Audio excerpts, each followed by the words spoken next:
Did you know that Boeing once held profits 5.7 times higher than Airbus? For many years, the American giant stood at the top, treating Airbus as a European apprentice still learning to fly, but now Boeing is mired in a deep crisis. Taking advantage of the situation, Airbus has exposed secrets inside Boeing's factories, leaving the Boeing CEO embarrassed before the media. Airbus even declared that the time has come to fully replace Boeing. What exactly did Airbus reveal that made Boeing's CEO lose his composure? Why is America's aviation hero now forced to swallow its pride before the apprentice from Europe? Recently, at an international air show, Christian Scherer, CEO of Airbus's commercial aircraft division, made a shocking statement. What happens at Boeing is at best a healthy reminder to us of the things that you don't take your eyes off. Though he said little, many journalists from Reuters and the Financial Times understood the intent behind his words. Airbus was mocking Boeing. Scherer's remarks suggested that Airbus didn't need to make fatal mistakes like Boeing to learn. They just needed to watch from the sidelines. The atmosphere in the room was already tense. At that moment, Kelly Ortberg, Boeing's CEO, suddenly fell silent and appeared visibly upset. According to journalists present, his expression clearly showed discomfort under the media spotlight. But it didn't stop there. When international reporters asked about the dozens of Boeing planes grounded due to technical faults, Christian Scherer replied, "I am not happy with the problems of my competitor." This seemingly polite sentence carried deeper meaning. It confirmed that Boeing's issues were real, and that Airbus, while not happy, was clearly taking the opportunity to showcase its superiority. After that, the Boeing CEO requested to leave the interview. According to several people on site, though he maintained politeness, his face had slightly paled from the humiliation in front of the global press. Not long after, as reported by journalists still at Farnborough, the Boeing CEO left the hotel that same night in a black SUV headed straight to Heathrow Airport. But that wasn't Airbus's final blow. Just a few hours after a scornful statement at Farnborough, Airbus unexpectedly shocked the media by releasing sensitive information about Boeing. In a private interview with Les Echos, a senior executive from Airbus revealed that Boeing's production line had repeatedly skipped internal inspection steps. Some components had not even undergone final evaluation. But the most serious part was that an employee once discovered a defect and was instructed to remain silent. Although no names were mentioned directly, Airbus deliberately disclosed enough details for the public to trace the lead. And in less than 24 hours, the international press uncovered the missing piece, a former Boeing engineer who just weeks earlier had filed a formal complaint to the Federal Aviation Administration (FAA) with contents that matched exactly. In other words, Airbus knew, and they chose to strike when it hurt most. The consequence was inevitable. CEO Ortberg was forced to appear before a government hearing. At the United States Senate Committee on Commerce, Ortberg sat in front of dozens of live television cameras. Presiding over the hearing was Senator Ted Cruz, who did not hesitate to ask a question that silenced the entire room. Has Boeing lost its ability to manufacture aircraft safely? Under persistent pressure from members of Congress, Kelly Ortberg was forced to admit that safety standards at Boeing had been lax. However, he firmly denied that the company's workers were under pressure to speed up production. Facing skeptical eyes from the senators, he did not evade but stated directly, "We have made serious mistakes over the past years, and that is unacceptable." But the tension didn't end there. When pressed about the plan to ramp up production to 38 aircraft per month by year's end, Ortberg pushed back. "Listen, I want to be clear, I don't give Wall Street any financial guidance on company performance. I don't provide targets for the number of planes we will deliver. I don't pressure the team to go fast. I pressure them to do it right." That sounded firm and resolute on the surface, but inside the tightly wound hearing room, no one appeared convinced. Ortberg's words, far from easing concerns, only strengthened the belief among officials and analysts that he was trying to cover for a system running under unbearable pressure to generate revenue. And as confidence in Boeing continued to crumble by the day, a larger question was beginning to take shape in the skies above the aviation industry. Has the time come for Airbus to rise and completely replace its staggering rival? The silent wave. While the media focuses its attention on the accidents on public hearings and on crisis-filled statements from Boeing's CEO beneath the basement of this aviation empire, a quiet rebellion is growing. It doesn't happen on television. There are no microphones, no nameplates with job titles. Only longtime engineers, assembly specialists, and mechanics who have worked with Boeing for decades. People who are beginning to feel that if they don't speak up, the aviation industry will be dragged down along with the insatiable greed from the top. A senior engineer, name withheld for safety reasons, recounted, "We used to be proud to wear the Boeing logo, but now every time I step into the shop floor, all I feel is pressure and fear. We're no longer inspecting planes, we're pushing flaws out onto the runway. Many of them have begun storing data. Some take pictures of faulty parts, still labeled as approved. Others record meetings where mid-level managers directly instruct, don't be too strict, just tag it and move it along. And someone has taken that evidence out of the factory and handed it to a third party. One of the most shocking handoffs happened at the end of April this year. At a small cafe on the outskirts of Seattle, a veteran employee met with a representative from the National Transportation Safety Board, NTSB. In his hand was a hard drive containing over 4,000 internal files, including images, memos, assembly logs, and internal warning letters that were ignored. The meeting took place in silence. No photos were taken, no contracts were signed. But within 3 days, the entire data set landed in the hands of the FAA's Special Investigation Team. However, not everyone was lucky enough to be heard. Some were reprimanded. A young engineer who spoke up about cracks beneath the emergency exit door. Just 1 week later, he was reassigned to the materials warehouse with all technical system access revoked.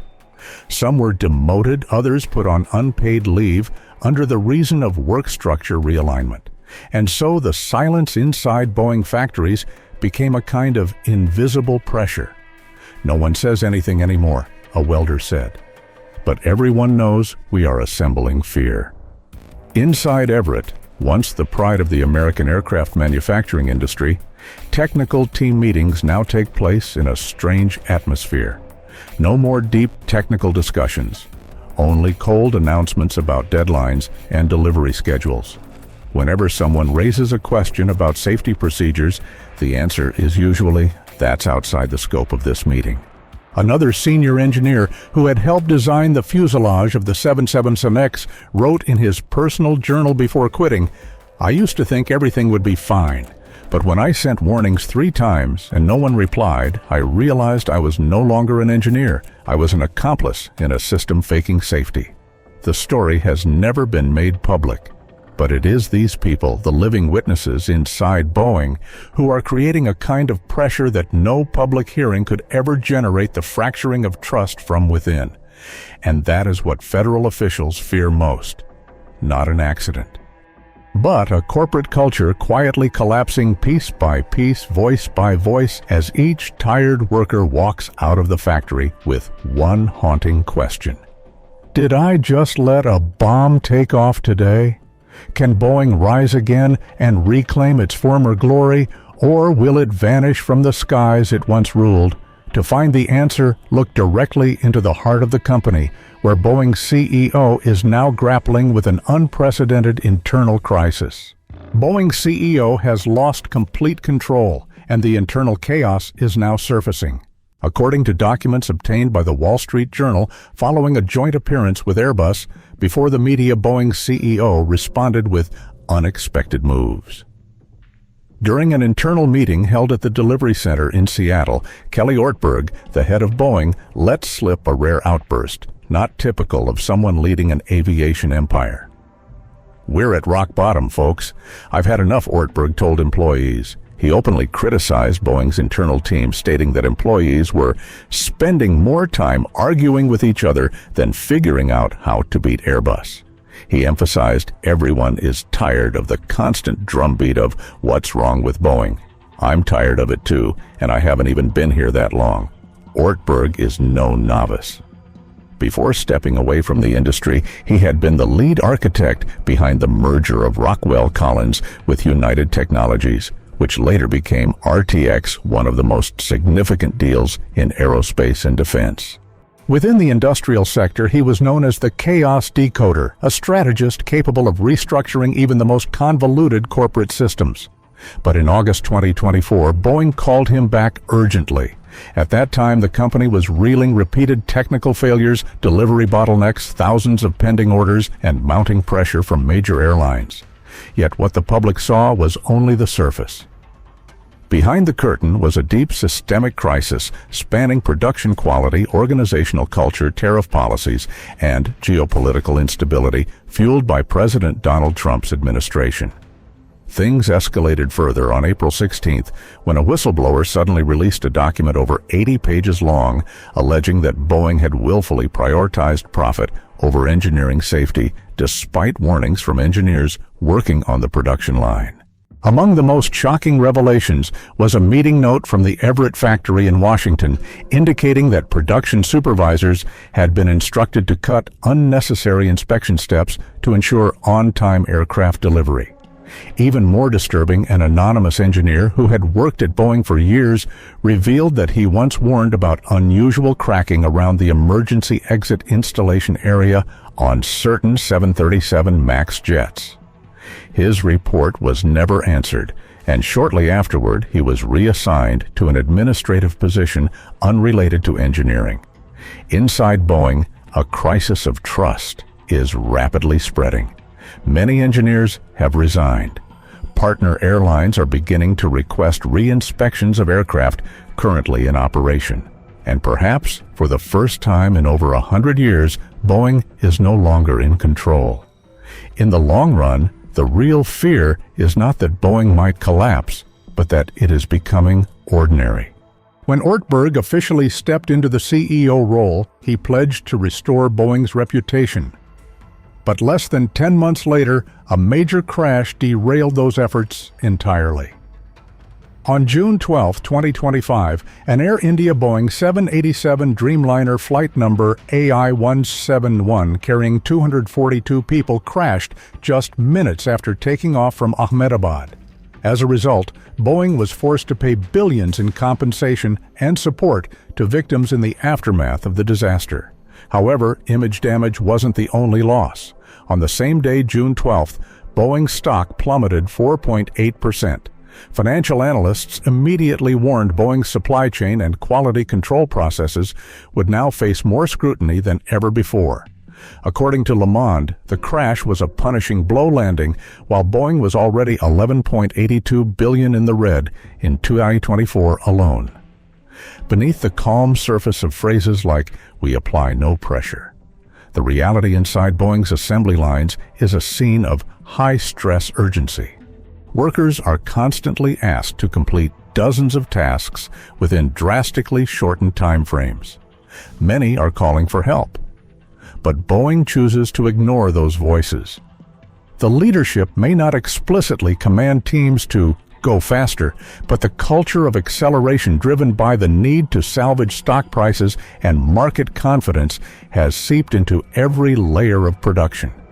That pressure, unwritten, unrecorded, yet undeniably real, is pushing Boeing closer to the brink. Is Boeing too focused on pleasing shareholders while neglecting its responsibility to ensure flight safety?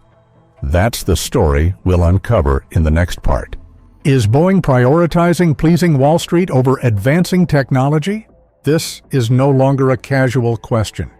It is the root of the most severe crisis the century-old aviation empire has ever faced.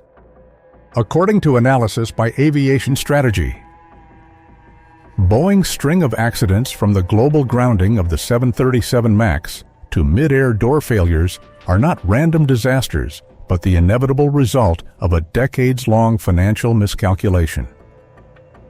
While Airbus quietly poured money into innovation, upgrading production lines and developing next-generation aircraft, Boeing took the opposite route, draining profits to satisfy investors. From 2014 to 2020 alone, Boeing spent $61 billion on dividends and stock buybacks. Not only shareholders benefited, top executives were also handsomely rewarded as stock prices surged, regardless of whether the company met its delivery targets. Success was no longer measured by safety or operational performance, but by the upward curve of Wall Street graphs.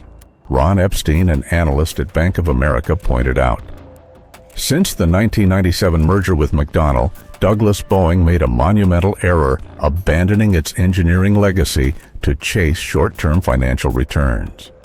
A fatal misstep in an industry that demands long-term vision, technical precision, and relentless commitment. Now, Boeing is paying the price."